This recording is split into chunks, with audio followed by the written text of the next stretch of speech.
Hello and welcome to episode 23 of IOnTheTigers, a podcast all about the National Ice Hockey League, but one that always has an eye on the Telford Tigers.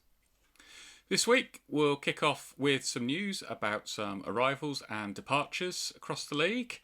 Let's take care of the departures first. So 3 this week. So Edgars Landsberg has left the Bees. Just take a look here at his stats, which got from Elite Prospects. So he played 15 games this season, 2 goals, 2 assists for 4 points and 10 penalty minutes. Also leaving this week, Nick Leyer left the Raiders. In terms of his season, so he played 14 games, 2 goals, 12 assists for 14 points and 27 penalty minutes. And third and final departure this week, Josh Adkins left the Leeds Knights. He had 15 games played, 12 goals and 11 assists for 23 points and 14 penalty minutes. So Adkins left the Knights, but the Knights certainly wasted no time in announcing a replacement. So Bailey Conger has joined the Knights and will be starting this coming weekend.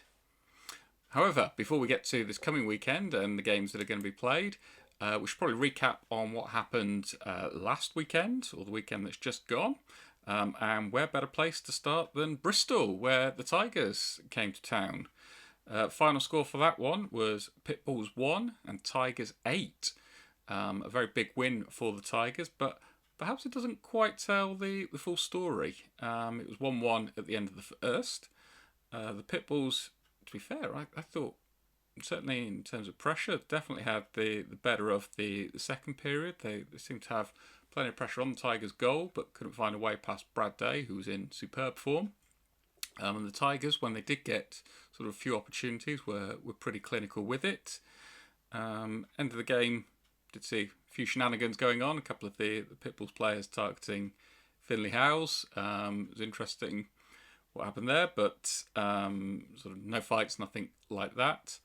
And I must say, all is not well within the Pitbulls camp. So Tigers fans were in fine voice, as I'm sure you can imagine, sort of, being 7-1 up during the third. And Pitbulls fan held up a sign asking the Tigers fans to sing "You're Getting Sacked in the Morning" to the bench for the Pitbulls. And when Tigers fans did oblige, there was a follow-up message of thanks that was held up. And walking out of the rink back to the car, overheard a few conversations, and there did seem to be a consensus that there does need to be a change with the coaching team there at Bristol. So perhaps one to watch for the upcoming weeks in terms of whether or not there is a change there. Lots there about the Tigers' visit to Bristol, but there were 2 other games on Saturday evening. So the Lightning hosted the Phantoms, and the Lightning won that one 7-4. And the Sharks hosted the Steel Dogs. High-scoring game this one, 13 goals in it. But the Steel Dogs got the odd goal in 13, winning 7-6 on the road up at Solway. Moving on to Sunday night. So it was a double-header for the Tigers against the Pitbulls. So Sunday night it was back in Telford. And it was another comprehensive win for the Tigers. Another game in which they beat the Pitbulls by a 7-goal margin. And it finished 7-0, so a shutout for Brad Day on Sunday night. Other games from the weekend, not from the weekend, but from Sunday.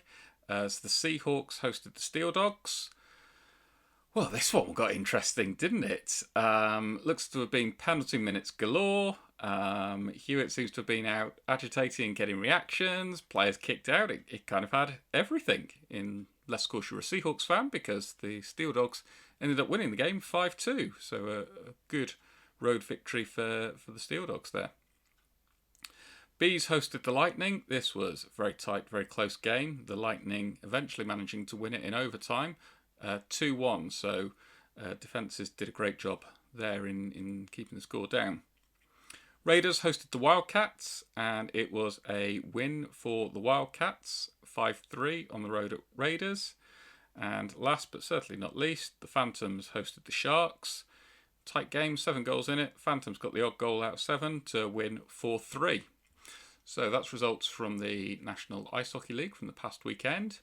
Shout out to Tigers 2, who played twice over the weekend. So on Saturday at home against Sheffield Titans, and they won at home 6-2. Following night, Sunday night, they went on the road to take on Sutton Sting, and again managed to record a 6-2 win. So back-to-back wins over the weekend for Tigers 2, who are still unbeaten and top of National Ice Hockey League North 2, the Laidler division. This coming weekend, back to National Ice Hockey League National. This coming weekend, fixtures. So on Saturday, the Knights host the Bees. Going to go for a Knights win. It always seems to be a fairly safe bet. The Bees can certainly run them close, but I just think that the firepower the Knights have got, they're going to win that one. Sharks host the Phantoms. Pretty close on Sunday night with the Phantoms being the host. Sharks are going to be the host this time around, and I am going to go for a Phantoms win, but in overtime. Lightning host the Raiders. Lightning are going to win that one. And Pitbulls host the Steel Dogs. Steel Dogs to win that one. Really can't see anything other than the Steel Dogs win there. Sunday night, Tigers are at home. They've only got one game this coming weekend, and that's at home to the Wildcats. It's going to be tough. I'm going to go for a Tigers win. I'm hopeful. Wildcats definitely got players who can hurt teams, but I am going to go for a Tigers win there. It'll be close, but we're just going to pip it, I think. I hope. Other games on Sunday night. So Seahawks host the Phantoms. This one I think is going to be a tight game, but I'm going to take Seahawks to win it. Might need overtime to separate them, but Seahawks to take the win there. Raiders host the Lightning. Lightning to win. Tough weekend for the Raiders with back-to-back against the Lightning. And I think Lightning are going to get 2 wins there. Steel Dogs host the Sharks. Steel Dogs to win that one by a couple of goals, I'll say. And then Bees host the Pitbulls. Bees to win that one, and I think that's probably going to be fairly one-sided in terms of what the score looks like. So, that concludes my predictions for the upcoming week. As always, feel free, get in touch, leave a comment, let me know what you think in terms of my predictions or what you're predicting for the upcoming weekend. Also, get in contact, let me know. Do Bristol need to change the coaching staff? Either way, looking forward to hearing from you, and of course, I'll see you next week. Bye for now.